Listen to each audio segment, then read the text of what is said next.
Bien le bonjour à tous. Aujourd'hui, nous allons voir le paradoxe de l'avocat avec Protagoras et Euatlos. Dans cette vidéo, je vais tout d'abord vous énoncer le paradoxe, puis je vous fournirai la solution pour savoir si c'est une antinomie, c'est-à-dire une preuve d'hypothèse fausse, un paralogisme, c'est-à-dire que le raisonnement n'est pas valide, ou si c'est un waouh, c'est étonnant, c'est-à-dire que la conclusion est correcte malgré son apparence. Si ma dernière intervention était difficile à comprendre, je vous conseille de regarder ma vidéo introductive sur les paradoxes que je vous ai mise en fiche. C'est bizarre. Ah non, je crois que j'ai compris. Mais non, c'est absurde.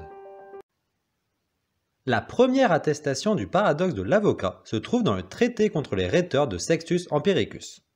Un célèbre sophiste, nommé Protagoras, propose d'apprendre la rhétorique à Euatlos dans l'objectif qu'il puisse devenir avocat. Cependant, ce dernier n'ayant pas les moyens de le payer doit décliner la proposition.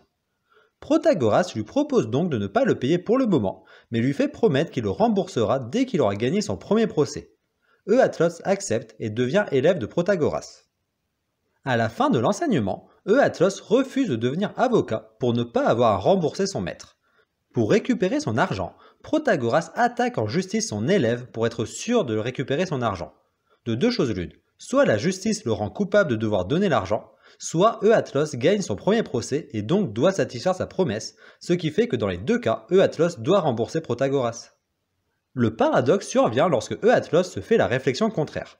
Soit il perd son procès et donc il n'a pas à satisfaire la clause de remboursement de sa promesse, puisqu'il n'a pas gagné de procès, soit il gagne son procès et donc la justice ne l'oblige pas à rembourser. Dans tous les cas, il n'a pas besoin de rembourser Protagoras.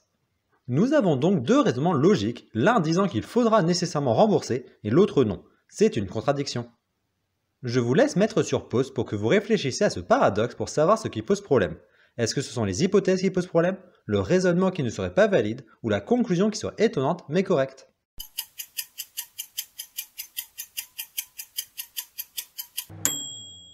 Certains voient dans ce problème une autoréférence entre la promesse qui parle du premier procès et le premier procès traitant de la promesse, ce qui expliquerait que deux résultats contradictoires puissent parfaitement être justifiés.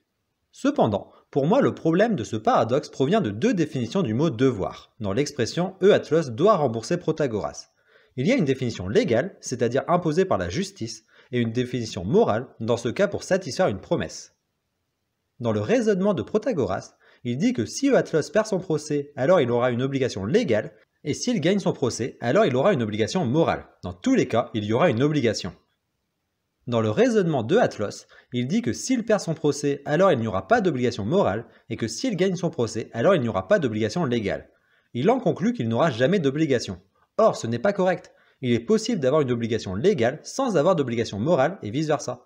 Pour moi, ce paradoxe est donc un paralogisme qui tient uniquement grâce à la polysémie du mot devoir. Cependant, si nous supposons une justice basée sur la morale, c'est-à-dire que nous ne faisons pas de distinction entre l'obligation légale et l'obligation morale, alors le paradoxe de l'avocat est bien une antinomie, car peu importe le résultat du procès, Euatlos aura une obligation morale de rembourser et n'aura pas d'obligation morale de rembourser, ce qui est bien contradictoire. Et dans cette vision de la justice et de la morale, alors la contradiction provient bien de l'autoréférence. Cette vidéo étant maintenant terminée, je vous laisse vaquer à vos occupations, au revoir.